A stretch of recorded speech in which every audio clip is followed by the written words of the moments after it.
Welcome back to the podcast, Heal Without Harm. My name is Dr. Clayton Durr, physical therapist and the one bringing you the truth about the medical system. What if I told you that you would need surgery for your spine, daily prescriptions for your allergies, and even pills for your gut pain? And then you just simply proved it all wrong.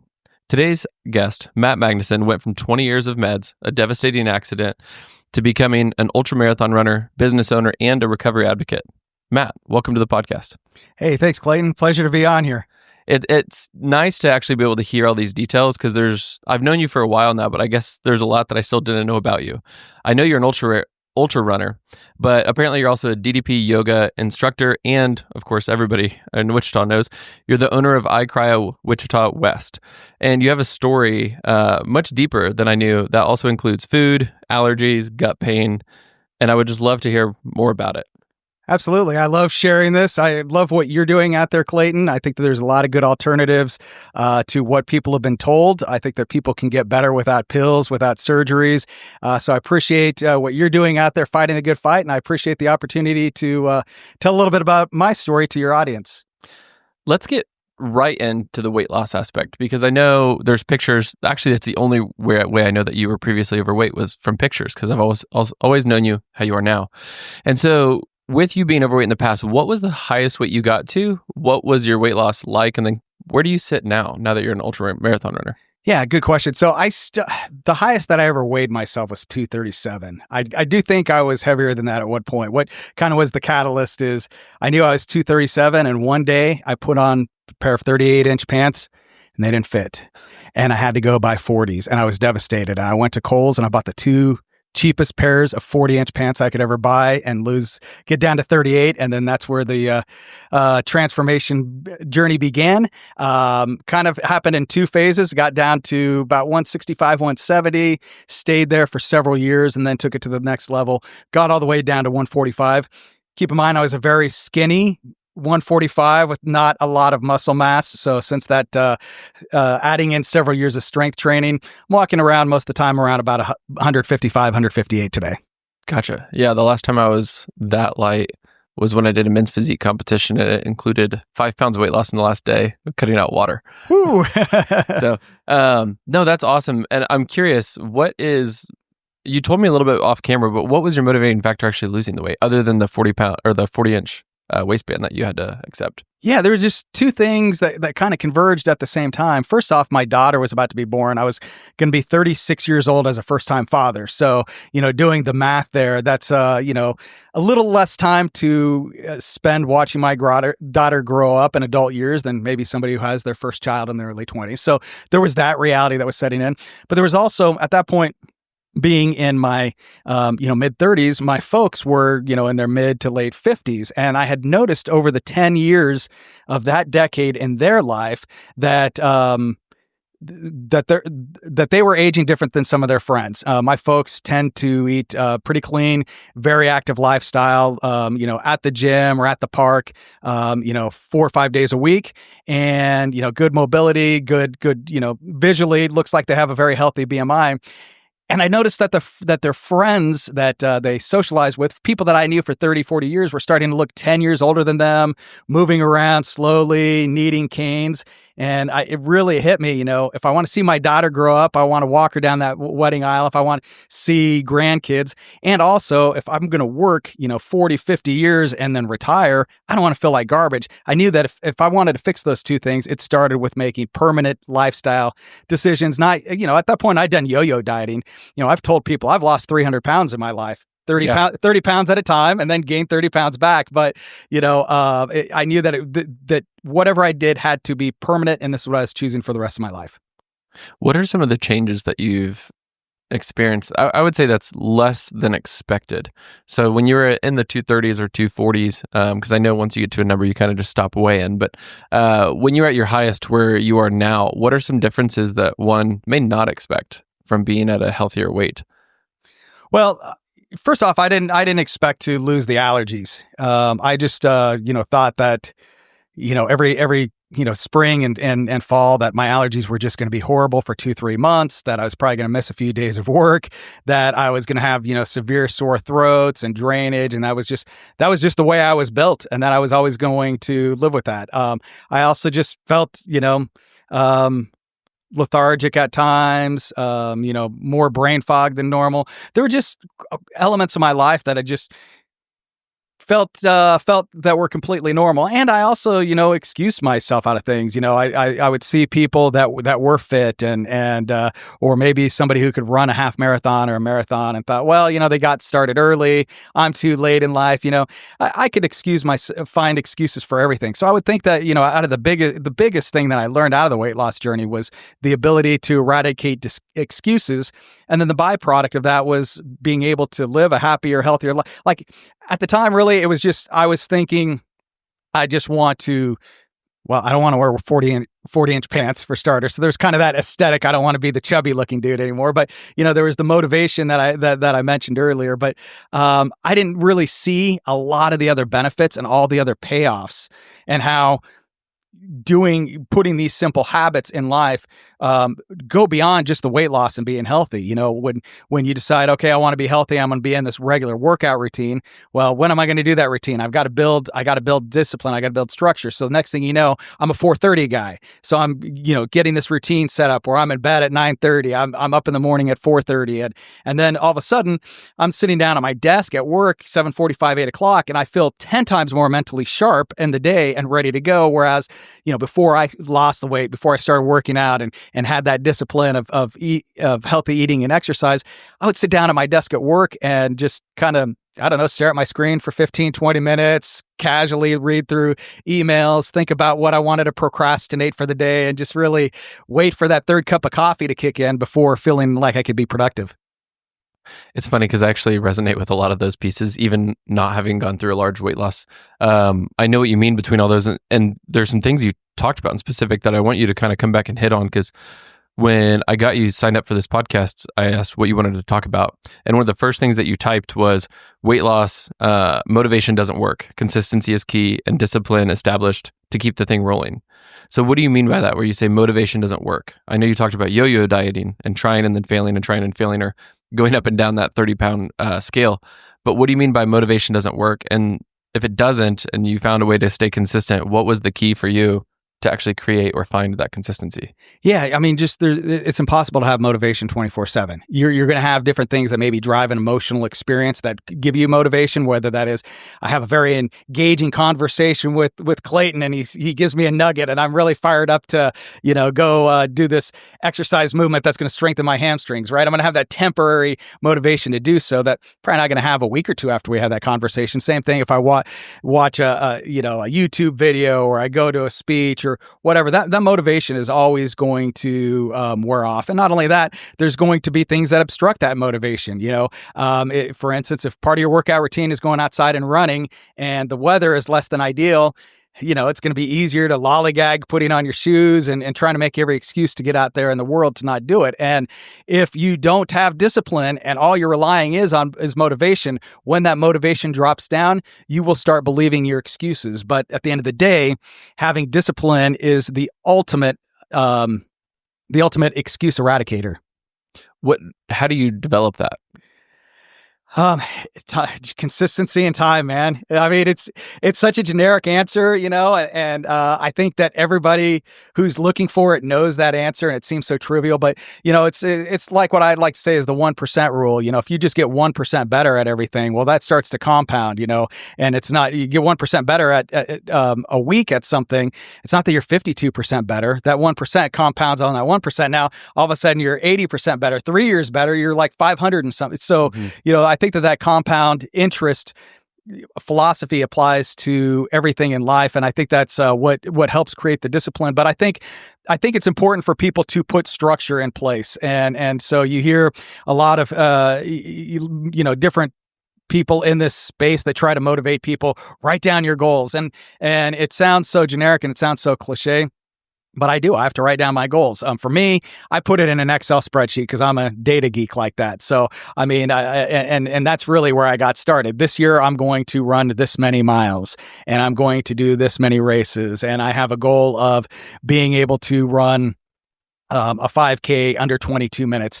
Writing down those specific things with specific milestones is what, helped me get to that area where I have discipline. And I've been using the spreadsheet methodology for years. And I check that spreadsheet, like for instance, in 2025, my goal is to do average 100 push-ups a day. So 36,500 push-ups, right? So if I get 3 or 4 days behind, or let's say a week behind, I look at that spreadsheet. Oh my gosh, I'm negative 700 push-ups right now. So either I got to do 200 or 300 a day for the next several days, or I got to have one crazy day where I hammer out 800 or whatever the case may be. And just having that structure of knowing that in order to attain my goal, I've got to stick with the plan. It just naturally puts that discipline there, especially on the days that I just don't want to do it. Did you have a point in your life that you didn't have this discipline? My whole life. Yeah. My whole life until I started running. Yeah. Even when I started the weight loss journey, I was just, there's a lot of noise in weight loss, as I'm sure you can appreciate. The diet industry, so to speak, I think really sends a lot of bad messaging, confusing messaging out there. So I'm, trying to absorb all of this and trying to learn how to work out. And I was just a complete mess that didn't have that discipline. But then what happened was, I'm a couple months into this workout, or into this weight loss journey. And I decide, you know what, I really need to start running, because I feel like if I can get up to running a 5K, if I can run 3.1 miles and do that 4 times a week, I'll probably be able to lose the weight, and then I'm going to just stick with it afterwards. And, I'd ran a 5K distance a couple of times in my lifetime, probably cumulative, if you take all the years of running in high school and afterwards, maybe 300-400 miles lifetime, right? So, and at that point, hadn't ran really much in 15, 20 years. I'm 36 at this point, so almost 20 years out of high school, hardly any running.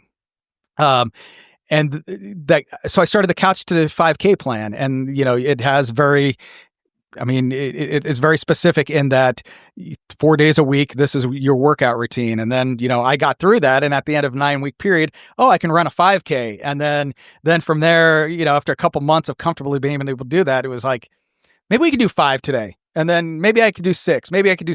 Well, then it turned into, you know what? I bet I could do a half marathon. I think I could do a half marathon. And so then you start thinking, okay, if I'm going to do that, let me look at a training plan. Okay, well, this is very specific. Like if I want to be able to do this half marathon by this time, I can't take, 5 rest days a week. I could take my 2 rest days a week, but I got to be very disciplined. I got to keep. And so through that process of ramping up to half marathon and then eventually marathon, and knowing that I have to do this in order for race day, it started helping me build that discipline. And then that's, really where it started trickling in other areas of my life. It's like, man, my discipline sucks, but it does pay off. Having that structure, having those goals that you write down and you chase with consistency, it does pay off. What other areas can I use that in my life? And I've tried to expand that in every area of my life, whether it's my faith, whether it's finances, whether it's parenting. I mean, my same spreadsheet where I track how many push-ups I do a year. I also track how many daddy-daughter dates I take my daughter on, because I think it's very important for me to spend that time with my daughter. And I could say, yeah, I'm going to be intentional about spending my time with my daughter, but we're all busy people. The days come and go very quickly. But when I have that number staring at me, I'm like, oh my gosh, I'm trending three below. And then it pushes that intentionality. I hear people who listen to Joe Rogan on his podcast, and they'll be like, is all he ever do is talk about jujitsu? Like, he just takes everything back to jujitsu. But it's like, once you start seeing it's similar methodology, whether it's you growing this business, whether it's you losing weight, whether it's preparing for your next ultra, like it all goes down to like create a goal, reverse engineer it, break it down piece by piece, and take it one piece at a time. And even like you said, if I want to build my relationship well with my daughter, that involves spending time together. And I'm a busy person running a business and also trying to run multiple ultras. I need to like actually create a system and a structure to set aside daddy-daughter dates that I want to do, but may easily go past if I don't have a system in place. And so it's so much fun to hear people's experiences, like your own, and like ones that I've been on and other clients I've worked with, where it's you latch onto one thing, you find it works, and then you slowly watch it bleed into all the other systems of your life ultimately, which is really cool.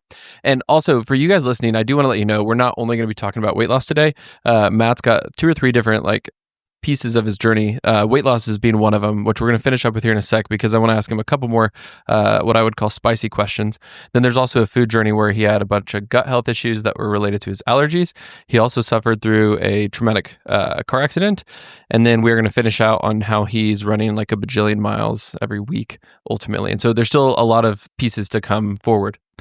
To come back to the weight loss, the last thing I want to finish on, because I'm just really curious your take, is what is your opinion or what is your perspective on the new weight loss medications and how they're being used? And just honestly, I guess I should just stop talking and say, what are your thoughts on them in general? How much time we got here? Yeah, good point. Well, give us the general cliff notes, I guess. Here's my general cliff notes. I think that if you want to use a PA1 to lose weight, and you have at least 75 pounds of weight loss that you need to achieve or more, I think that using these drugs for a very short period of time to help give yourself a kick, just kickstart the process, get some momentum going, getting some wins, and getting down that trajectory, especially, getting maybe some of the excess weight off just so it's easier to move around, I think it's completely fine. I think that if you are wanting to lose 20 pounds, I think that you need to just run for the hills. Don't even touch them. I think that, if you're a female who fits in a size 3 and you're trying to get down to a size 1, this is not what you need to be on. But whoever uses them, I think that they should be on them for a very short period of time. Like I really don't think anybody should be on them for more than a year.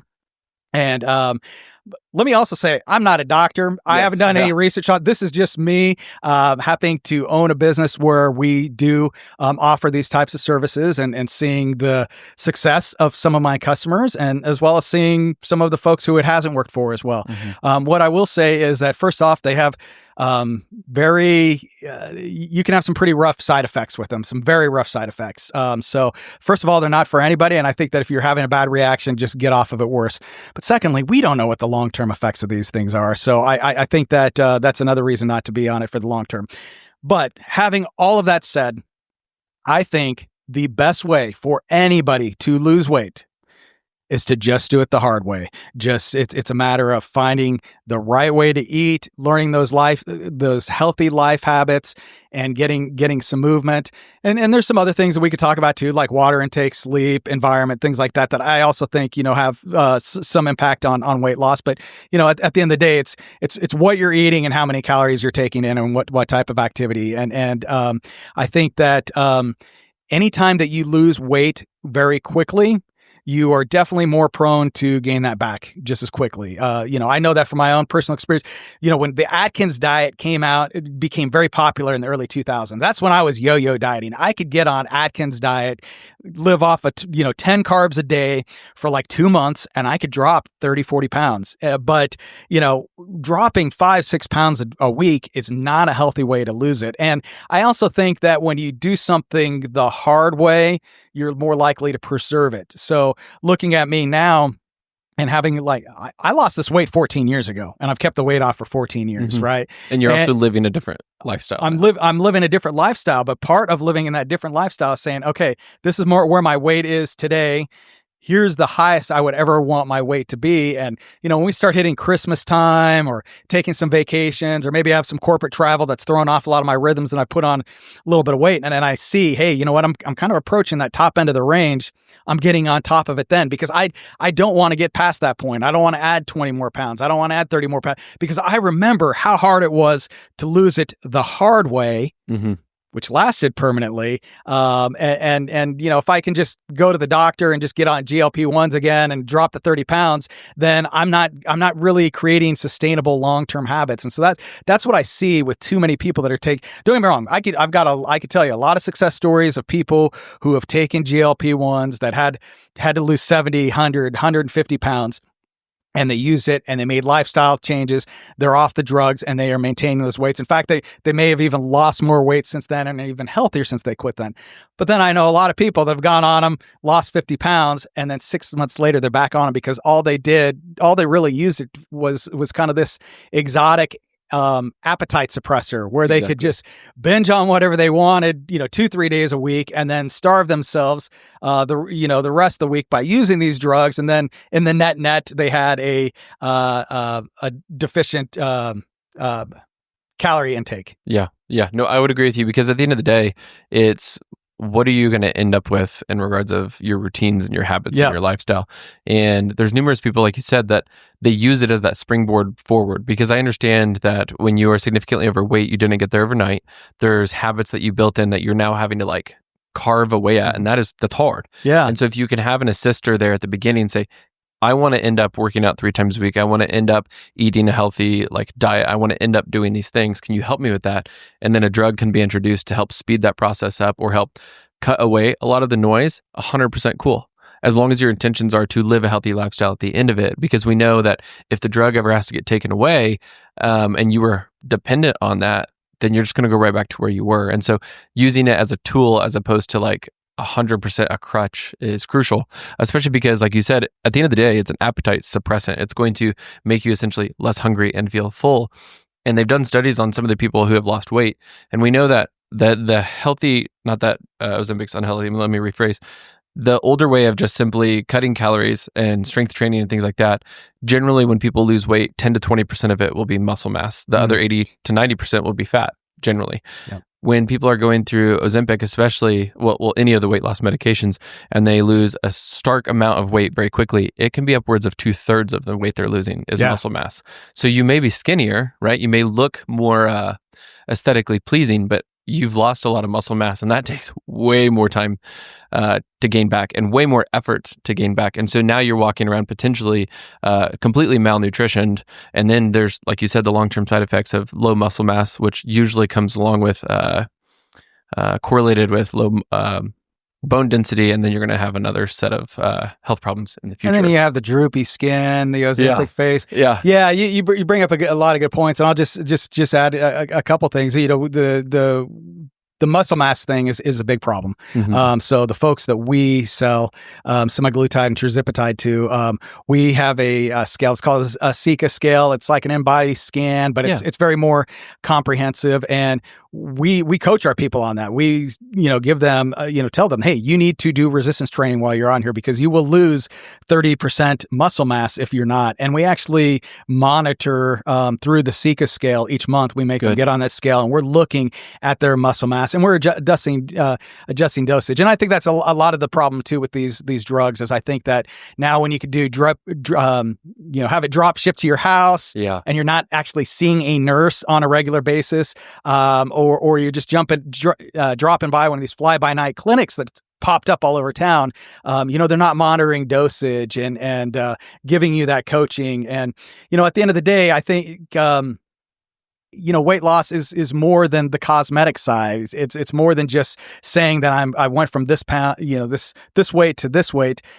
It really comes down to metabolic health. And I think that's the most overlooked thing that when people that are going into a weight loss journey, they're just thinking, probably they do want to feel better, right? And they definitely want to look better, but they're not really thinking the core metabolic health issue, which I think that GLP-1s don't do anything to address. I would agree. Moving on, I want to talk about this food journey of yours. You had poor gut health and a ton of allergies that you kind of just assumed were going to be there forever. Tell us a little bit about like how many meds were you on? How'd you get on them? And then I guess ultimately, how did you come off of them? Yeah, great question. So, in my early 20s, moving out of mom and dad's house, and now I'm eating what young people do that are poor and don't care about health, right? So I'm eating fast food. I'm eating lots of highly processed foods. So throughout my 20s, I go from when I graduated high school, I was probably like around 150, 155. And, each year, gaining 5-10 pounds, just eating just complete garbage. And I remember in 2001, I started getting gut pain, and the day I went to the doctor was actually September 11th. Like like I was in the worst gut pain of that I'd been up to that point of the day of that event. That day is very, very clear to me. And I went to the doctor, and he says, "Hey, you got ulcers, so you need to be on this medication." So that started down this road that started in 2001. all the way till 2017 of being on at least one daily medication for gut pain, sometimes on multiple ones, sometimes changing around, going from this drug to another drug. I know on one in particular was over $300 a month, just take that monthly pill. Along with that too, around that same time frame, I'd always had some allergy issues, but they just kept getting absolutely worse, where I'd have these just bad sore throats that felt like strep throat, but it was just completely allergies, and just having all the other allergy, congestion and drainage and all those issues. But even when it would get its worst, I'd break out into hives where I wouldn't even want to go to work because my arms were just covered from left to right.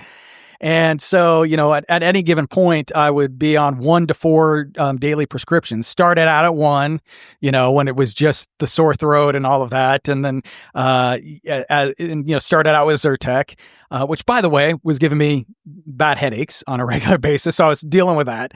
And then, when the Zyrtec wasn't strong enough, let's add in Allegra, an entire other medication right, stacked on it. And then eventually then I started getting the hives, so let's add on Zyrtec. And I remember even going to the pharmacist that day when I got that. He's like, "Well, this kind of duplicates what the Allegra is doing. Are you sure you're done?" I'm like, "Man, I'm just listening to the doctor. I'm just trying to get better. I feel horrible."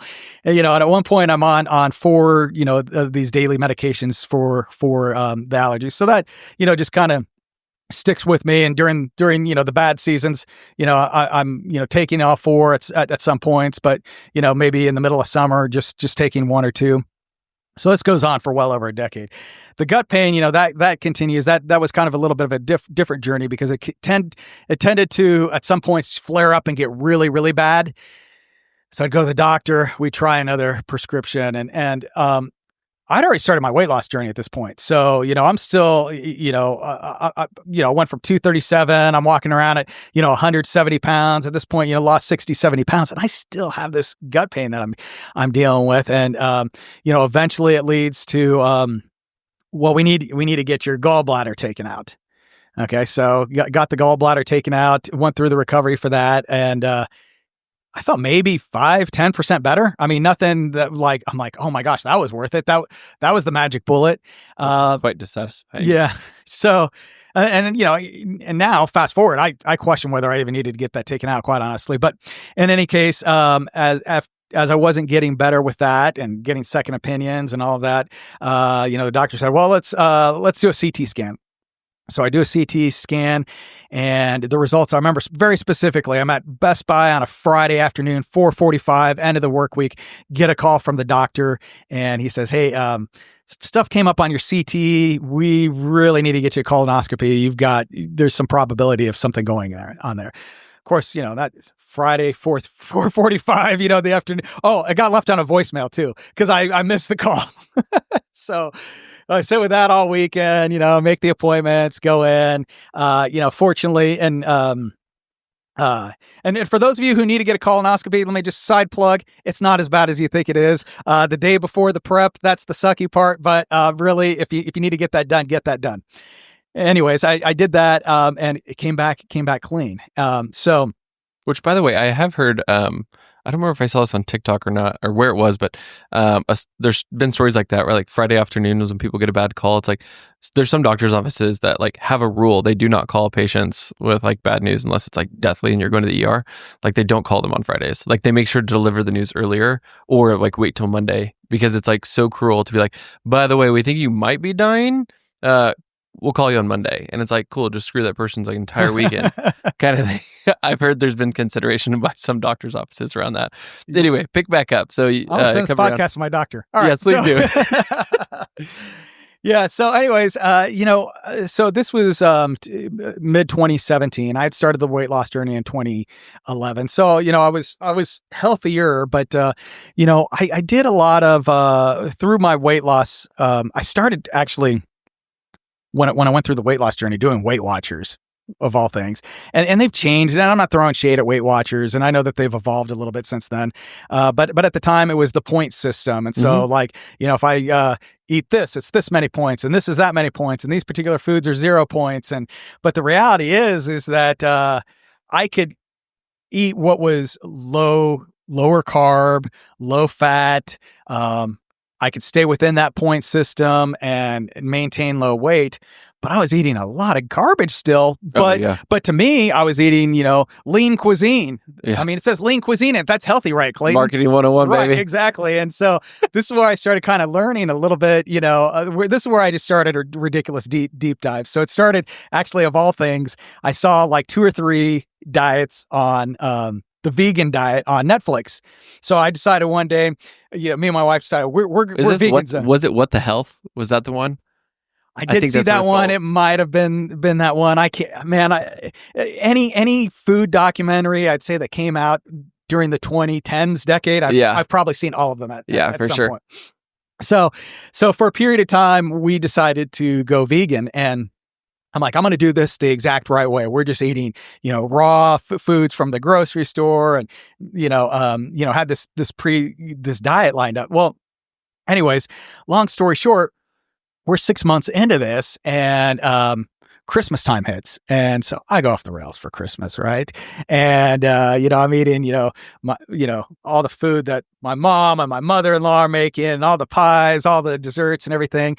And all of us, after about 4 or 5 days of that, I'm like, oh, this familiar feeling is back. Because see, kind of what happened was I was starting to feel better, but getting the feeling better was at a very small pace. Mm-hmm. Just maybe 1% or 0.5% better each week. And I got to a point where the gut pain kind of disappeared, and I didn't even 100% realize it. And I just felt like garbage. And I'm like, maybe it's the sugar and the gluten. Because up to that point, I thought gluten was another gimmick, another dieting gimmick. Like I didn't. I thought it was for more of weight loss, not hey, this thing is rotting out your insides type of idea. So at that point, I started reevaluating all of the diets that are out there, whether it be paleo or keto or just anything. And if you do paleo, keto, Atkins, whatever, if you're doing it in its purest form as it's intended, what are you eating? You're just eating whole foods. You're just going to the grocery store. You're sticking around on the perimeter. You're buying your fruits and vegetables. You're hitting your meat section. Maybe getting some dairy on the way out, and that's actual food. Yeah. And then start digging more into these documentaries and going down these deep dives. And now I'm listening to, Dr. Rhonda Patrick's podcast, and who is this Peter Attia and Andrew Huberman. And I'm going down all of these holes. And you know what? No matter which direction I go, it all leads back to the same thing, whole foods. And then, obviously from there, you can peel apart more things like pesticides, herbicides, glyphosate. We won't go in that direction. But that's ultimately what I figured out was, what? If I go to the grocery store, all I should really be doing on the aisles is condiments and coffee. This is kind of my mentality. Yeah. And, there's going to be times that I need convenience meals, but they should be convenience meals. It should be, 85, 90% of the time I'm eating whole foods first. Granted, inevitably, there might be a time that I'm traveling and I'm stuck in an airport, and the only thing I can do is go get a Quest bar just go eat a couple of Quest bars. That's what I'm going to have to do. But the Quest bar shouldn't be a daily meal just because it's only has 4 net carbs. And I can buy it at the supplement store, so that means it's healthy. No, it's still garbage. Hey, it's Clayton. Quick mid-show favor. If this episode's got you nodding along or saying, that's interesting, do me a solid. Leave me a review or send it to that one friend who needs to hear it. You'll make my day and maybe save them from another bad doctor's visit. Thank you. Let's get back to the episode. Once I got out of all that cleared out, it was like, oh my gosh, I don't have allergies at all. I might have when the weather changes, like a week or two that I'm sneezing, coughing, but nothing that I'm even getting an over the counter for. It's that mild. And yeah, the gut pain, it's been gone for 8 years. And the only time I ever feel a resemblance of it is like holiday. If I go off the rails for 4 or 5 days, have a lot of sugar, have a lot of gluten, I'm going to feel that. But it's kind of, there was also that realization, Clayton, where it's like, oh my gosh, people walk around living like this their entire life. And because they never do that journey that I did, they don't know that there's a difference. And at the same time, they're marketed all of the stuff that's supposed to make them healthy. That's not. And by the way, if they're anywhere close to my age, they also grew up with a food pyramid where we were told, like, late 70s, 80s, we were told, you need to eat more carbs than anything. You should have, two meats a day, and probably shouldn't be red meats. My mother growing up, would not allow us to have more than 3 eggs in a week, because it was all in the early 80s. It was all about cholesterol, right? Yeah. And my mom was just terrified that we were going to get high cholesterol. But dude, I eat 20 eggs a week sometimes now. My cholesterol's fine. Yeah. Well, it just I don't know. There's so much I want to say. I think ultimately it kills me how much it seems like each decade we have our own pick of what not to eat or what to focus on ultimately. I feel like the current theme is get more protein. Mm-hmm. I haven't really found any problems with that in particular, because it seems the more research that I've done around it, we're generally all under consuming. I think if you look at the back of a label on the recommended, daily calories, 2,000 calories, I think most of those are going to put you should be eating about 30% of your body weight in protein. Mm-hmm. So if you weigh 100 pounds, you should be eating 30 grams a day. That's ultimately so that you don't wither away, is what it kind of seems like. If you're not eating at least 50% of your body weight in grams of protein, so again, a 100-pound person eating 50 grams a day, you should be eating about that to stay good and healthy. If you're trying to gain muscle of any sort, you should be at 70%, upwards of 1.2, so 120% your body weight in protein, which is insane for someone to fathom. Yeah. Ultimately, that's a ton of protein. It's not convenient. No, it's not. But what I like about everything that you've said so far, and what I've found to be the most helpful for people, is the whole, instead of cutting out, just focus on what you should eat, and generally that will push away other foods. So yes, we said avoid, the middle of the supermarket and all the boxed and bagged items. But instead of saying just don't eat that and then leaving someone there, we say go eat these instead, or go focus on this ultimately. And so I always tell people, if you can eat, let's say you're a 150-pound person, aim for 150, knowing that probably feels insane, but at least get 100. So now you're hitting about 65, 70% of your body weight in protein. Focus on that, and then focus on fibrous foods of some sort. Usually by the time you get done filling your day and your plate with that, there's not much room for anything else. And you'll notice certain foods in your pantry start to go bad because you haven't went and picked them up. You went and ate them ultimately. And you also notice that, what you crave and what you desire for food will evolve. The thought of going home and eating a simple protein with a couple of vegetables to some people sounds absolutely horrible, right? Mm-hmm. To me, if I've been on the road for a couple of days, I've been eating out, what I am craving more than anything is, can I just go home and grill a piece of chicken, grill a steak, have some fresh broccoli, have some fresh zucchini, and mm-hmm. that is the dream meal that I'm craving. Why? Because my body has been reprogrammed that it knows that it's the fuel. The reality is all these foods that come in the bags and the boxes and that are meant for shelf life. There's somebody who got paid a really big bonus to make that food addictive. We've all many times in our lives, I can't just eat one of these chips. I have to eat the whole bag.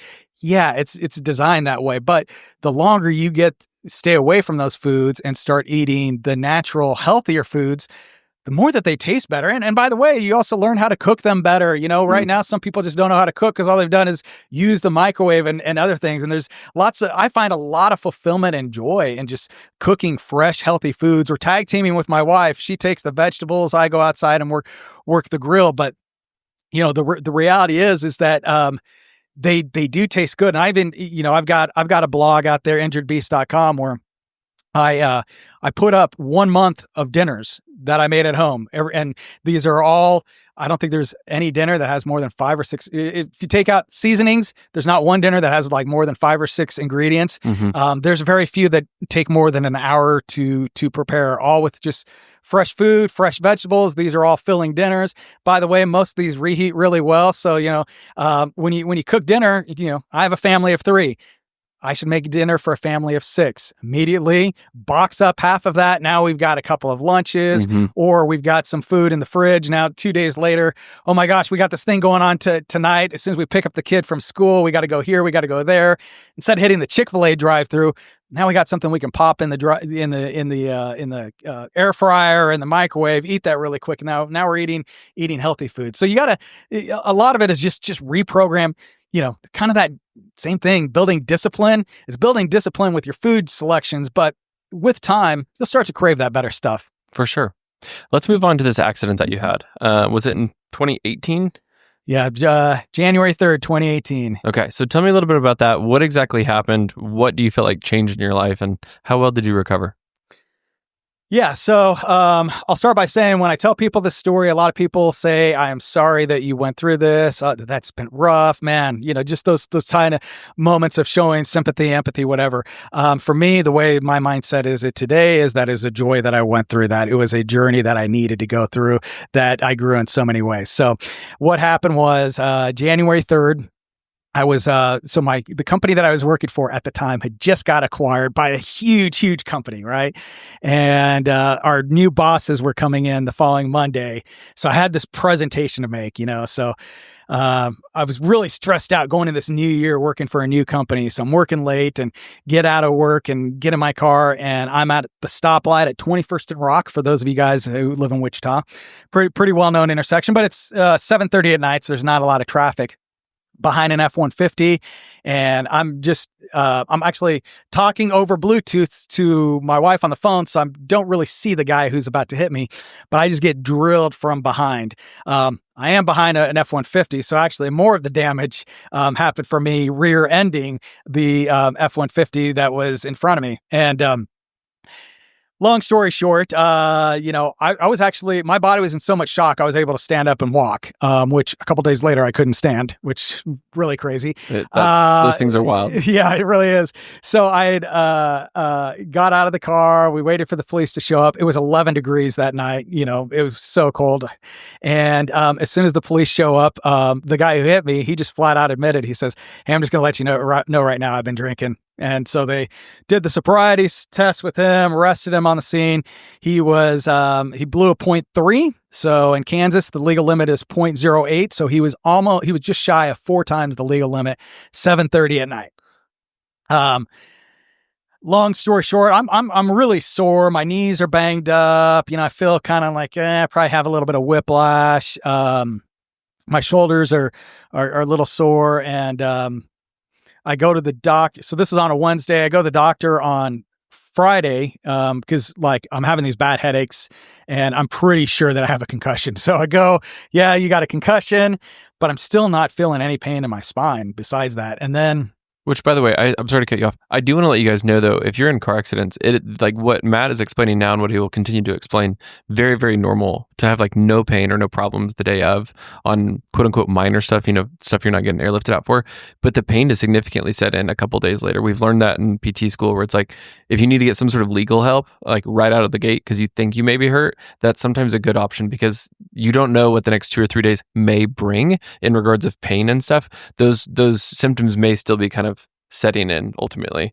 Please continue. I just wanted to put that in there though. No, that's a good call. That was definitely the case. I'd heard that before and didn't really know that, didn't understand that until that Sunday. My wife and I so this is 4 days later? 4 days later. Okay.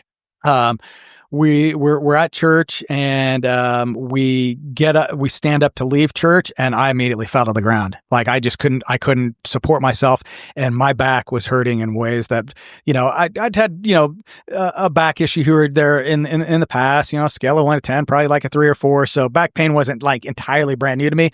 This type of back pain was completely, it took us over 30 minutes to get me into the car. Good Lord. And so then that's what really started the journey. And so from there, I went to the old family chiropractor.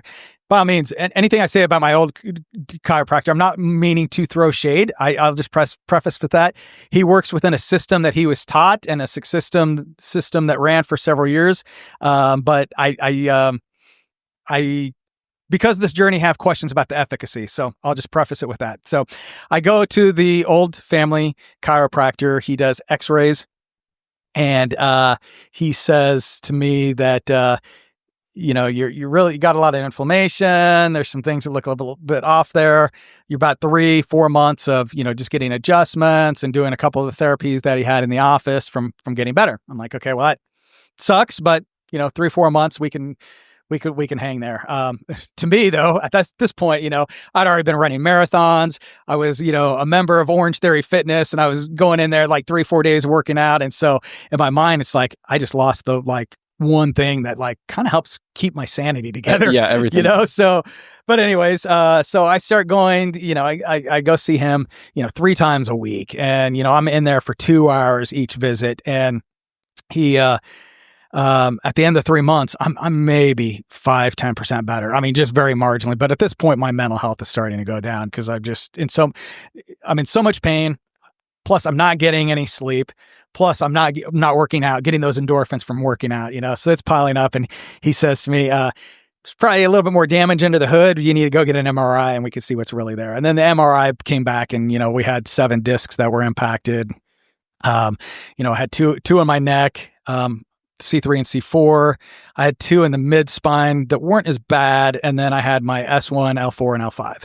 And where was your pain at? Like, was there a specific location in your back, or was it the whole dang thing? Top to bottom? It was primarily the upper neck area, and then the low back area. The mid back, I mean, I could feel it there, but the other places were so bad, it was more of an annoyance than it was pain. Yeah. Well, I ask because they've done a lot of studies where they'll test people or they'll MRI people with no pain. And by decade of life, there's more and more findings that they'll find on MRIs of disc bulges, disc herniations, spondylolisthesis, all this stuff. And none of these patients have pain. That's interesting. And so I asked that because sometimes, like, you may not have had any pain or symptoms coming from those couple in the thoracic spine, that mid-back area. They could have been asymptomatic. But when you MRI the whole thing, you're going to find something ultimately. Like, you have plenty of pain, don't get me wrong. And so that's why I was like, okay, you went and got the image. You also have the pain. What actually correlates with each other and what actually matters or what is relevant would be the questions that I would ask ultimately back at that time, right? Retrospectively. Yeah. And so you got the MRI back and you found these things. Where do we go from there? I found these things. And then I thought, well, I've got a long recovery in front of me. But I just started thinking like, okay, if I was an MMA fighter and I got in a bad injury, I could probably in a certain situation have the same injury in a fight or in a football game, the same type of impact that was the car wreck. I mean, how do these guys get better? And I felt that there's something that my doctor's not doing here. The other thing but before the accident, I had dabbled around a little bit with DDP yoga because I thought I'd seen some viral videos that were going around, and I thought, that'd be a good way to build a little bit of core strength, which would help with my running. Good way to cross train, be cool. Plus, you know, I grew up as an 80s, early 90s wrestling geek. So there was the appeal of having, instead of going to like a traditional yoga studio, having an instructor led that used to be a professional wrestler. So kind of more into it for the novelty more than function. So I asked my chiropractor specifically about, hey, can like, I feel like I should be doing something to rehab. And he's like, no. And you're going to just hurt yourself worse. Is what he keeps telling me. I'm telling him about this DDP yoga. I'm sending him YouTube clips and reading material. He's like, yeah, you're going to get worse. And so I'm like, okay, that sucks, but I think it could work. And so I'm like, you know what? Maybe I just need to go see another doctor. So I went and saw multiple other doctors who were kind of telling me a lot of the same story. But what I had felt at my current doctor was, as I was getting those second opinions, was all these doctors' offices are factory assembly lines. When I go into my old family chiropractor, I go check in, I sign a clipboard, then I go sit at a chair. I sit there for 5 minutes, then I get called back to another room. A nurse asks me a couple of questions. She has me do a few mobility movements. I say pain scale of 1 to 10 on each of these movements. Doctor comes in, talks to me for like a minute, cracks my back. Then I get put on one machine. Then I get put on another machine. The machine that I'm moving to, I just saw the guy that came in before me. He's finishing that up. The guy who came in behind me, he's on the piece of machinery behind me. And we probably all have 3 different things coming in, but we're still on that same assembly line. I'm like, this doesn't work. So I go and I get some second and third opinions, hearing all the same things. And then your boss, I saw that he was having a low back pain workshop at Orange Theory Fitness. I'm like, great. I'm going to go check this out. Listen to what this guy has to say. And so, he really is going hard in the paint on the movement is medicine thing. And I'm like, my doctor is telling me don't do anything. So I'm like, I'm going to give this guy a chance. So, I go and meet with Courtney, and I'm telling him everything that I've been up to this point. And he says, well, we work here a little bit different. I'm not going to have you come in 3 times a week. I'm going to have you come in 1 time a week. and it's going to be more like personal training. You're just going to learn these different movements. I'm going to send you home with YouTube videos so you can do them while you're at home. And every week we'll add a couple of them, and I'll evaluate where you're at on the ones you've been doing, and we'll correct form. And also introduced me to dry needling at that point. But it was also the whole concept of I'm paying him cash to go to this appointment as opposed to going the insurance route, which on the surface looked so much more expensive. But then when you start mathing it and saying, my gosh, I'm only coming here once a week. And by the way, that's just for the first month. He's telling me that after about a month or two, it's going to be every other week. And then there's going to be a time that I'm just coming in here once a month. So that maths out as a complete break even. So what do I have to lose? So I also, around this time, Joe Rogan is on the radio on his podcast, and he's talking about cryotherapy. And I'd heard of cryotherapy briefly before this point, but I can't remember who his guest was in, but they were kind of deep diving the subject. I'm like, you know what? I could get in a cryotherapy chamber for 3 minutes. I could do anything. So I start seeing Courtney, and I start doing cryotherapy, and I'm starting to get a little bit better, but I really want, when I start out, the movements that Courtney's given me to do from a physical therapy standpoint are very painful. But as I start doing more and more and more cryotherapy, I'm able to get into these stretches. I'm able to get deeper into them. I'm starting to feel them more effective. The other thing that starts happening is as he's giving me these moves, I'm like, dude, like half of what you're showing me is part of DDP yoga, or it would be very similar. I could see it working my hamstring the same direction, even though my arm might be here instead of there, just kind of those subtle differences. So I'm like, Courtney, my other doctor told me not to do it. So I sent Courtney the plan.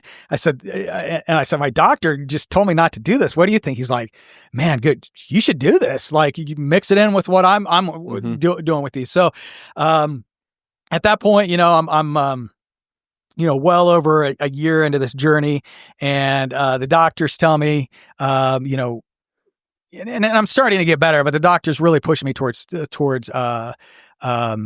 surgery. He says, right now, you really only got two options. You could do the epidural steroid shots, which I didn't want to do, and then you could do surgery.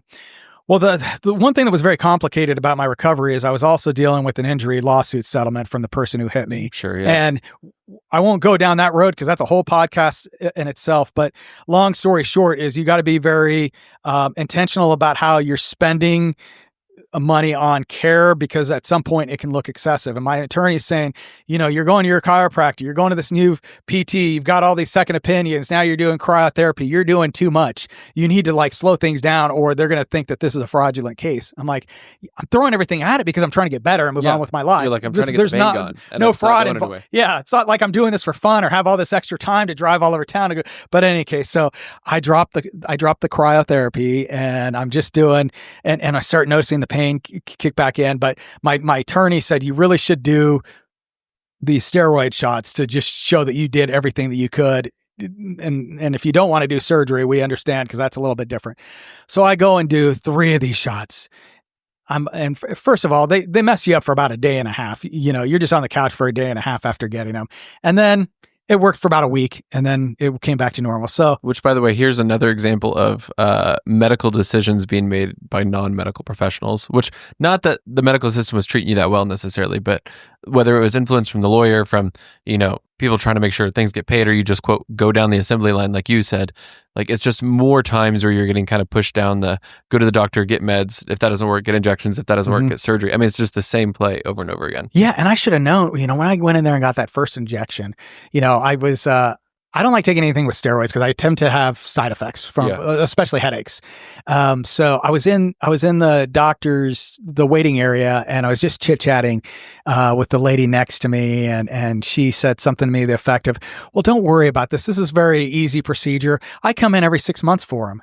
And in my head, I'm like, I wanted to run for the door, quite honestly, but then I was like, well, I already had the appointment. My attorney really wants me to do this. But I'm like, I ain't coming here for every 6 months to do this. I mean, at this time, I'm like, 43, 44 years old. I'm like, I've got way more life to live than to, this lady's in her late 60s. Okay, if that's what she wants to do, but that's the life she's choosing. That's not the life I'm choosing. Yeah. But so then after I got the shots, the doctors came back and said, okay, it's surgery or bust. We're like, we are done here. And I mean, at this point, I'm 145 doctor's appointments in when you count all the physical therapy, chiropractor, general physician, MRI appointments, all that added up to 145.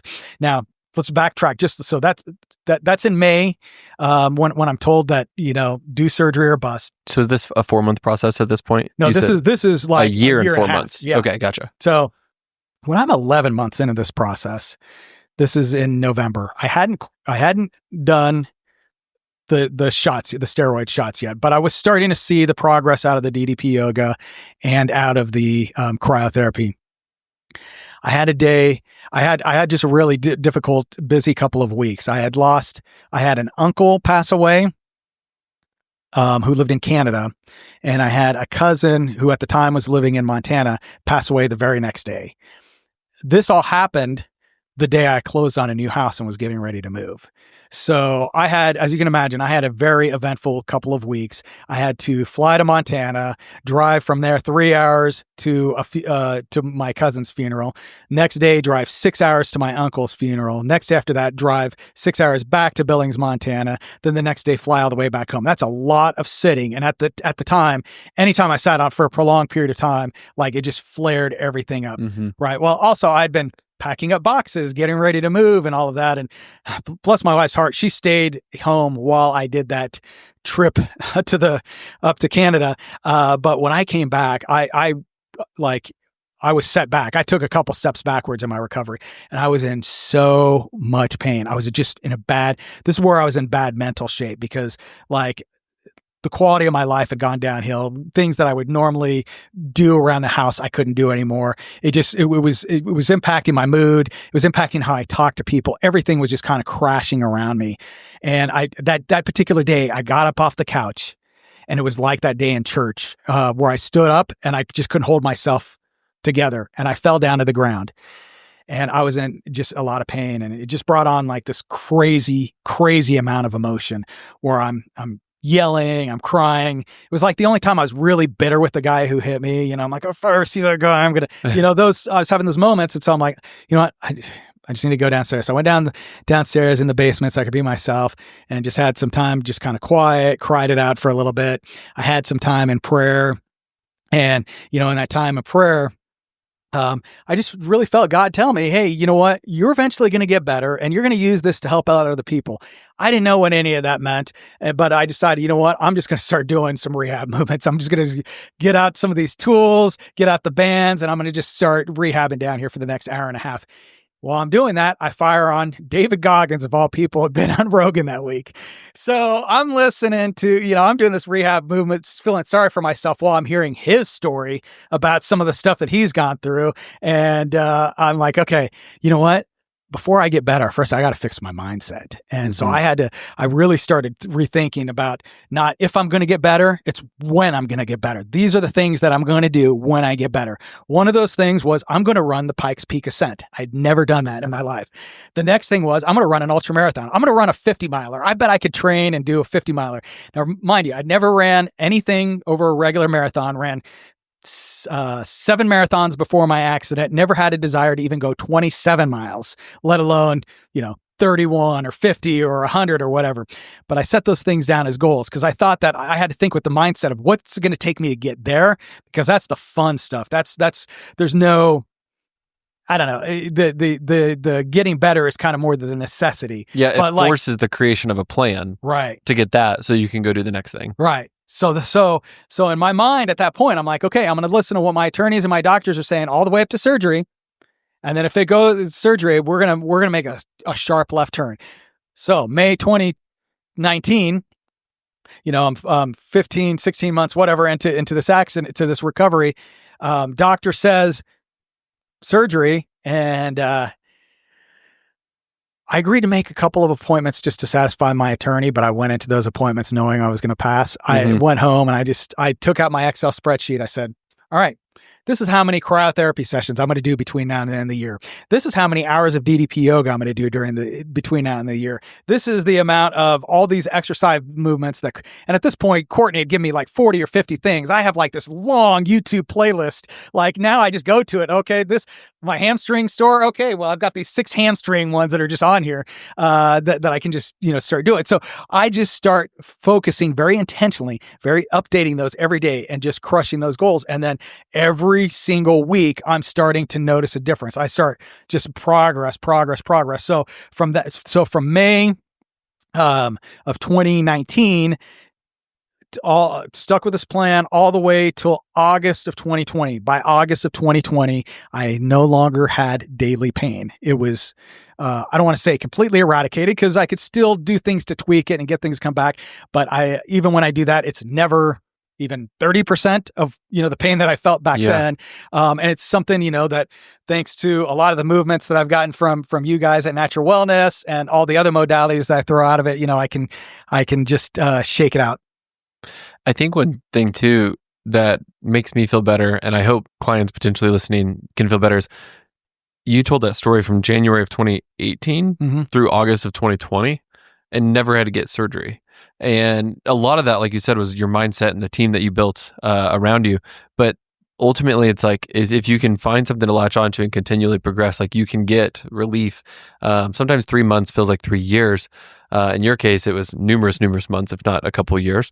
But if you just keep pushing and find something to stick to, like you can get the progress that you want, and you can also do it while avoiding surgery. Because research shows a lot of back surgeries, when they compare someone who gets surgery and someone who does not get surgery, 2 years later, they're generally feeling better and in the same boat. But again, one had to get spinal surgery and is potentially going to have to face more surgeries to kind of add on to that in the future. That's the number one reason I didn't get back surgery, because, I don't know anybody who's ever had one back surgery unless they just recently got that first one. Yeah. Everybody I know that's had a back surgery, 5-10 years down the road, they're having another one. At that point, I'm 42, 43, God willing, I live to be 80. That could be 5, 6, 7 more surgeries, and here's the other thing too.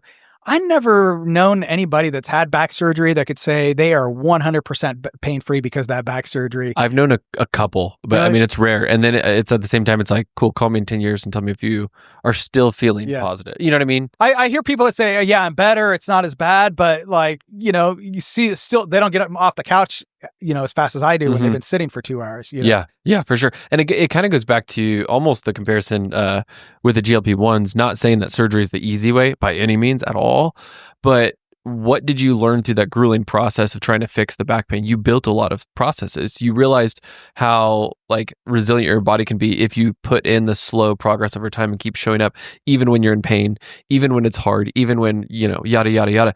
You went through a similar grueling process that created this brain of resiliency of no, I can make it through this. Here's how I'm going to systemize it. And here's how I'm going to build a plan. And then you probably see yourself in other people, clients and customers that come through here, and even just friends and family. You start seeing no, you can change this. I've seen this before. I bet I can help you, or I bet I can guide you to the right person that can help you with this. And so I want to finish out with the craziness that you sign yourself up for now. First of all, I didn't know, but you're apparently 50 years old, which blew my mind. And in this year of turning 50, you signed up for what's called a Grand Slam, and it's not baseball. And so what are you running this year, and what do you still have left in regards of your interests? So once I got better from that injury, I decided I'm going to do the hardest thing I've ever done in my life every year until I can't do it. So 2020. I'm excited for 2030 then. So 2020 was the 50K. 2021 was a 50 miler and a 100K. Then 2021, I did the Pikes Peak double, where you do the ascent and the marathon back-to-back days. And then I followed that up with a 24-hour race 2 months later. Then did my first 100 miler in 23. 24, I did one of the most difficult 100 milers around here called the Honey Badger. It's difficult because it is all on asphalt and it's in the middle of July in Kansas. So where it could be 90, 95, 100 degrees, plus add on the hot asphalt temperature that's coming off of that. So this year I'm 50, so I got to do something even harder. So I signed up for the Iron Will Slam. So a Grand Slam and a 100-mile series is basically 400 milers are in the same year. In this particular case, they're in less than a 6-month time frame. So the first one was May 18th. The final one, April 18th. The final one is September 13th. So there are 4 different 100-mile races. The first one was up in the Junction City area. Then I did one in the Abilene area. And then last year when I did the Honey Badger on the asphalt in the heat, I thought that was supposed to be a one and done until it got put as part of this series. So that was the most recent race that I did back in July. And I'm pretty much as close as I'm going to get recovered from that one and have my final 100-mile race on the 13th of September. Which this will be released September 8th on Monday. And so if you're listening to this on Monday, you'll have 5 days until he's running his last 100-mile race. You can follow him at, is it injured.beast? Injured.beast. Okay, yeah. On Instagram. And then or just look me up on Facebook. My Facebook profile is public, so anything perfect. I post there, anybody can see. Okay, I'll have both of those down in the link below, so you can just go down and click. He's a crazy person to watch. He tracks everything. I remember one year, what was your longest running streak? You ran every day, at least 1 mile for thousands of days. I did 1,001. Okay, 1,001. I just started another one. Oh, fantastic. This is great. So yeah, I do want to let you know that people are watching, whether or not you know it. A lot of times I'm just lurking in the background, liking your photos. What you're doing is motivating, even to people like myself, who some others may be perceiving as motivated because I do work out type of thing. But seeing that consistency shows me that I can strive for more, that I could be doing better, that I could be doing something different, and that it's doable ultimately. And so keep posting what you post. I really enjoy following you on the social medias. Thanks. I appreciate that. You're very welcome. Is there any closing pieces of info that you want to leave with anybody before we finish out for today? Pieces of info. I'll just leave with this. The other night I was at a business dinner and was asked, what if you could do it all over again, what would you do different? And it was kind of an icebreaker event where everybody's like, oh, I would have been an astronaut instead or whatever. And I've really tried to develop a mindset over the last couple of years where instead of thinking about what I could have done different, because we all have those things, even the most successful person in the world has those things. I try to think about what would I want to tell myself if my 5-year self could come back in time. Tell me what should I be doing different now? Have that mentality of wanting to impress myself 5 years from now. And then also taking that a step further, what would I say to myself on my death, if I could go from my deathbed to where I'm at today, what would I want to be able to tell myself? Because I need to be forward thinking about, I'm 50 years old. I have, very, very little time here compared to, where I started with. And it's more about just what is important now. And, there's a friend of mine who passed away a couple years ago, Mike Church. Probably a lot of people who listen to this podcast will know who this guy is because he was very big in Wichita athletics in this area. But he had this concept and he passed away, unfortunately, from cancer last year, the year before. He had this motto. He had these T-shirts made that just said "Win the day," and "Win" stands for what's important now. And so, just having that mindset of what's important now, because I think that's also something that helps reinforce me to get busy with what I need to be getting busy now, having that discipline. And we get caught up in all the noise of other surroundings and the things that we can't control, or we have our mind in regret over what we didn't do yesterday or 6 months or 10 years ago.